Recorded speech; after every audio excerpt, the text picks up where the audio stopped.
السلام عليكم ورحمة الله وبركاته. حمدا لمن خلق الإنسان وعلمه البيان، والصلاة والسلام على رسول الله وعلى آله حزب الله وأصحابه جند الله، وبعد. فقد قال الله تعالى في القرآن العظيم والفرقان المجيد: أعوذ بالله من الشيطان الرجيم، بسم الله الرحمن الرحيم، إن الدين عند الله الإسلام. சங்கைக்குரியவர்களே, எல்லாம் வல்ல அல்லாஹுவின் பேரருளும் நபிகள் நாயகம் ஸல்லல்லாஹு அலைஹி வஸல்லம் அவர்களது நல்லாசியும் நம் அத்தனை பேர் மீதும் நிலவுமாக.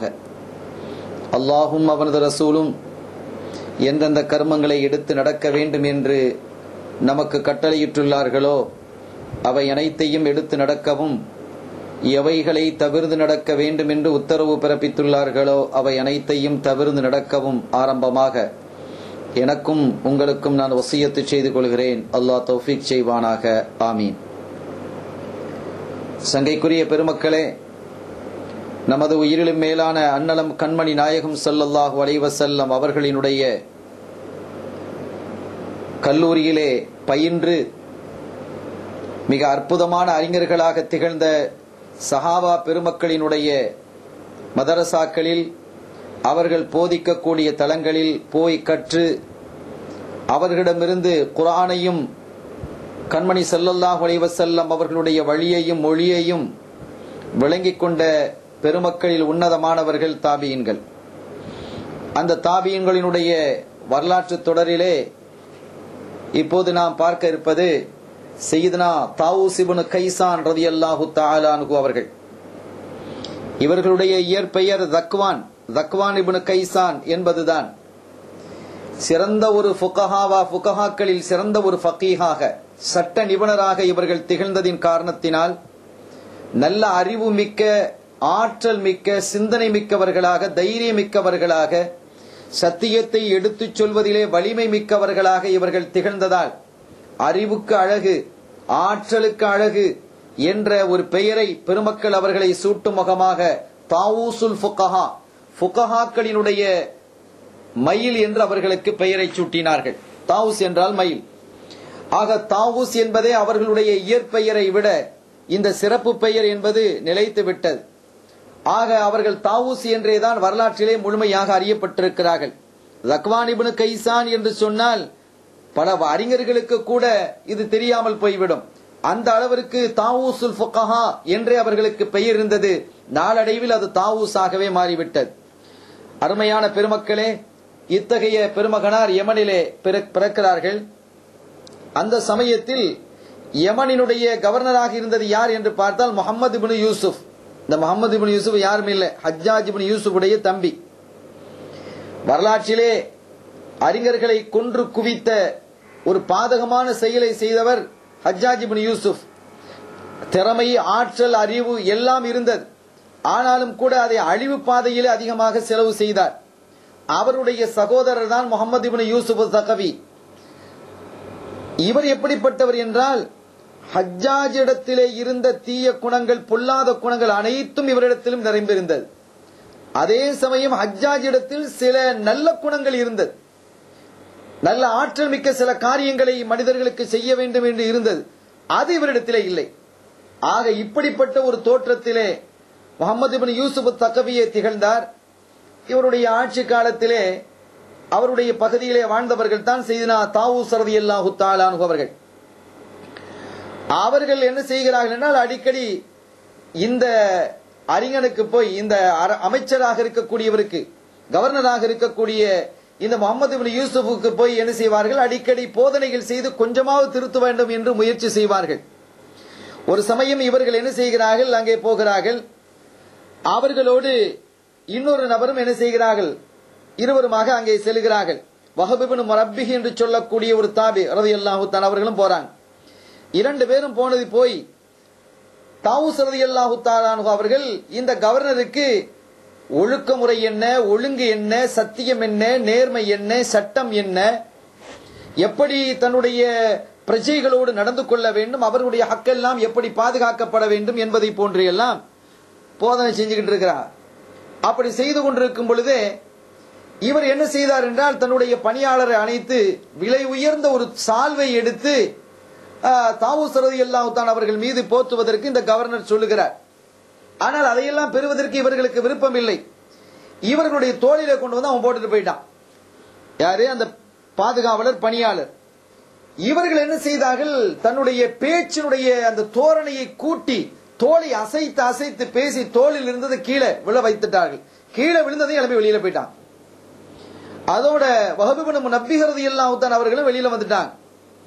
வெளியில வந்ததுன்னு சொன்னாங்க. இதுக்கிடையில முகமது இப்னு யூசுப் தகபிக்கு கடுமையான கோபம், கடும் கோபம். இப்படி செய்து போட்டாரே என்று அவர் கோபப்படுகிறார். வஹப் இப்னு முனப்பிஹ் ரலியல்லாஹு தஆலா சொல்றாங்க, தௌஸ் அவர்களே, நீங்க இப்படி செய்திருக்க வேண்டுமா? இவன் ஒரு கோபக்காரன், வம்ப பிடித்து நாமே இழுத்த மாதிரி ஆகி விடுகிறதே. இதற்கு பதிலாக அவன் போட்ட துண்டை எடுத்துக்கொண்டு வந்து நாம ஒண்ணும் செய்ய தேவையில்லை, அதை ஒண்ணு சதக்கா செஞ்சிருக்கலாம், யாரையாக்கா கொடுத்திருக்கலாம், அல்லது விற்று சதக்கா செஞ்சுக்கலாம், அதை ஒண்ணு நாம சாப்பிட தேவையில்லை, விலை உயர்ந்தது தானே, அதை விற்று இருக்கலாம், ஏழை எளியவர்களுக்கு அதை கொடுத்திருக்கலாமே, அப்படி செய்திருக்கலாம் தானே, இதுல ஒண்ணு பெரிய தப்பு இல்லையே என்று சொன்ன போது, விஷயம் நீங்க சொன்ன மாதிரி தான், அப்படி செய்திருக்கலாம். அப்படி நான் செய்தால் எனக்கு பின்னால், நமக்கு பின்னால் வரக்கூடிய உலமாக்கள் அறிஞர்கள் என்ன செய்வார்கள், தாவூஸே இப்படி செஞ்சுதானே இருக்கிறாங்க, எனவே இந்த அதிகாரிகளிடமிருந்து எதுவும் வாங்கிக்கிடலாம், இந்த மாதிரி அதிகாரி இடத்துல தவறாக நடக்கக்கூடிய அதிகாரிகளிடத்திலிருந்து எதையும் வாங்கிக் கொள்ளலாம் என்று என்ன செய்து கொள்வார்கள், நினைத்துக் கொள்வார்கள் இல்லையா? இதற்கு பிறகு நாம் என்ன செய்கிறோம் என்பது அவங்களுக்கு புரியாது, நம்ம கல்வில என்ன இருக்குங்கிறது தெரியாது.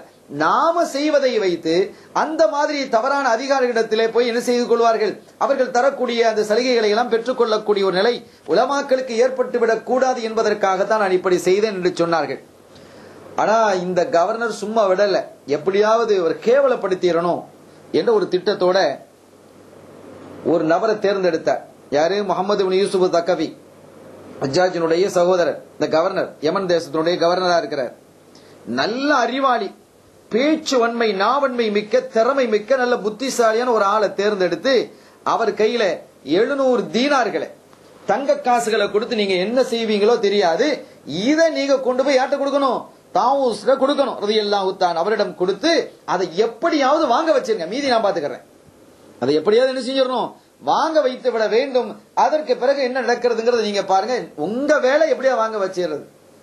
அப்ப அவர் சொன்னாரு, இது ஒரு பெரிய விஷயம் இல்லை, எனக்கு எவ்வளவு பெரிய பெரிய ஆக்கள் நான் சாதிச்சிருக்கிறேன், இந்த மாதிரி விஷயங்கள்லாம் எனக்கு ரொம்ப லேசானது, நான் எப்படியும் அவரை வாங்க வச்சிடுறேன் என்று சபதம் ஏற்றுக்கொண்டு அது அங்க வந்தார்.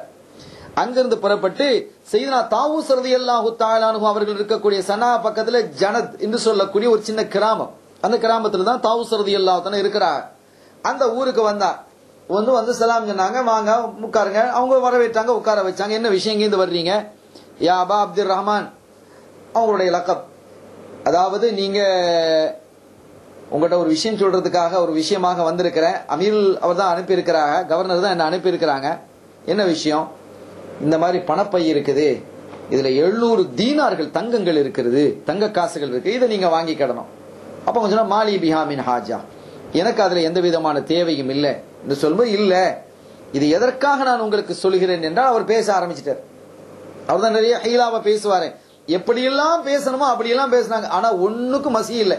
தாவூஸ் ரலியல்லாஹு தஆலா அவர்கள் மிகச்சரியாக மிக தெளிவாக இருந்தார்கள், வாங்கல, விடாப்பிடியாக இருந்துட்டாங்க. அப்படியா சரி என்று அப்படி இருக்கும்போது அவங்களுடைய கவனத்தை என்ன செஞ்சா கொஞ்சம் திருப்பி, அந்த வீட்டுல இருந்து ஒரு ஜன்னல் மாதிரி ஒரு பொந்து மாதிரி ஒண்ணு இருந்தது, அந்த பொந்துக்குள்ள இந்த காசை தூக்கி, இந்த பண பைய தூக்கி உள்ள போட்டார். உள்ள போட்டு நான் வர்றேன்னு வந்தாங்க. அவங்க கவனிக்க இல்லை, தாவூஸ் ரலியல்லாஹு கவனிக்க இல்லை, திரும்பி வந்துட்டார். வந்து அமீரிடம் சொன்னார், நான் என்ன தாவூஸ் ஆரம்பத்துல மாட்டேன் தான் சொன்னாரு, வாங்க இல்ல அவரு, ஆனால் நான் அவரை வாங்க வைத்து விட்டேன். எப்படியா அப்படி பேசி இப்படி பேசி அவரை சிரமப்பட்டு அதை நான் என்ன செய்து விட்டேன், அவரை வாங்க வைத்து விட்டேன் இங்க வந்து சொல்லிட்டார். இங்க முகமது இப்னு யூசுப் தகவிக்கு பெரிய சந்தோஷம், ஆஹா அவரை வாங்க வச்சுட்டாரு, இவரு பெரிய திறமையான ஆள் தான் என்று சொல்லி ஒரு 2 நாள் கழித்து என்ன செய்கிறார், ஒரு 5-6 நாள் கழித்து விட்டது. நாள் கழித்ததும் திரும்ப என்ன செய்யறாரு கேட்டா, ஒரு 2 பேர் அழைத்து நீங்க இவரோட போங்க சொல்லி அவரையும் சேர்த்து, அந்த முதலாவது போனாரே அந்த காசை கொடுப்பதற்காக அவரையும் சேர்த்து அழைத்து இந்த 2 பேர்ட்டையும் ஏதோ விஷயத்தை சொல்லி இருக்கிறார், இவரையும் கூட்டிக்கிட்டு நீங்க போங்க என்று போனதும் அவங்க வந்தாச்சு. ஏறக்குறைய இதுக்கடையில் அங்கிருந்து வர்றது போறது, இது நடந்த நிகழ்வுக்கு இடையில கொஞ்ச நாட்கள் ஆனது, ஒரு மாச காலம் கிட்ட ஆகிவிட்டது. இங்க வந்தது கேட்கிறார். அந்த 2 பேரும் சொல்றாங்க, தாவூஸ் ரலியல்லாஹு தஆலா சந்தித்து, தாவூஸ் அவர்களே, ஏற்கனவே உங்களிடத்துல ஒரு பணப்பையை கொண்டு வந்து கொடுக்கப்பட்டது, நீங்கள் அதை வாங்கி கொண்டீர்கள், ஆனால் அந்த பணப்பை உங்களுக்கு உள்ளது அல்ல, வேறு ஒருவருக்கு கொடுக்க வேண்டியதுதான். அது உங்களுக்கு தெரியும்.